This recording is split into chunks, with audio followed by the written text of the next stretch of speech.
नमस्कार माझ्या लाडकी बहिणींनो. आज तुमच्यासाठी नवीन अपडेट घेऊन आलो. जी अपडेट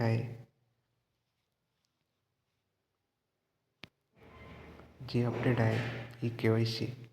जर तुम्ही ई-KYC केलेलं नसेल तर तुम्ही सर्वात अगोदर लाडकी बहीण .महाराष्ट्र.gov.in. भेट द्या. तुम्ही बॅनरवरती क्लिक करा. ई फॉर्म उघडेल. त्याच्यानंतर तुमचा आधार क्रमांक टाका, कॅप्चा भरा, त्यानंतर OTP बटनावर क्लिक करा. त्याच्यानंतर ई-KYC पूर्ण झाली आहे किंवा नाही तपासलं जाईल. जर झालेली असेल तर असा संदेश येईल, ई-KYC आधीच पूर्ण झाले असेल. तर झालेली नसेल तर आधार क्रमांक टाकून तपासला जाईल. त्याच्यानंतर नाहीमध्ये आहे, आधार क्रमांक मुख्यमंत्री माझी लाडकी बहीण योजनेत पात्र यादीत नाही असा संदेश येईल. जर OTP गेल्यानंतर तुम्हाला आधार लिंक मोबाईल प्राप्त झालेला OTP स्क्रीनमध्ये टाकून सबमिट बटनावर क्लिक करायचा. त्याच्यानंतर वडील पती आधार क्रमांक टाकावा. नंतर सेंड OTP बटनावर क्लिक करा. नंतर पती वडील यांचा आधार मोबाईल प्राप्त झालेला OTP स्क्रीनमध्ये टाकून सबमिट बटनावर क्लिक करा. त्याच्यानंतर जात प्रवर्ग पर्याय निवडावा. खालील बाबीमध्ये डिक्लेरेशन कराव्यात.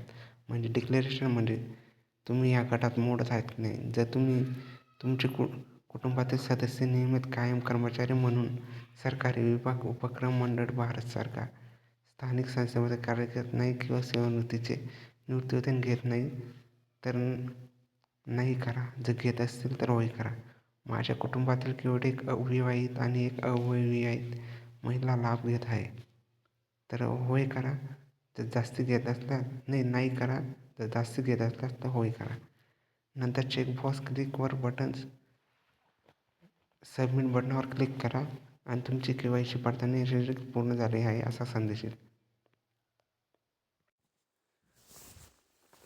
त्याच्यानंतर जे राहिलेले त्यांची KYC प्रक्रिया राबविण्यात असताना लाभार्थ्याकडून पर्याय निवडताना संभ्रम असल्यामुळे KYC करताना चुका झाल्या असल्यास किंवा पती किंवा वडील यात नसलेल्या तसेच घटस्फोटित लाभार्थ्यांची KYC प्रक्रिया पूर्ण करण्यासाठी किंवा अद्याप KYC पूर्ण केली नसल्यास इथे क्लिक करा या वेबसाईटला.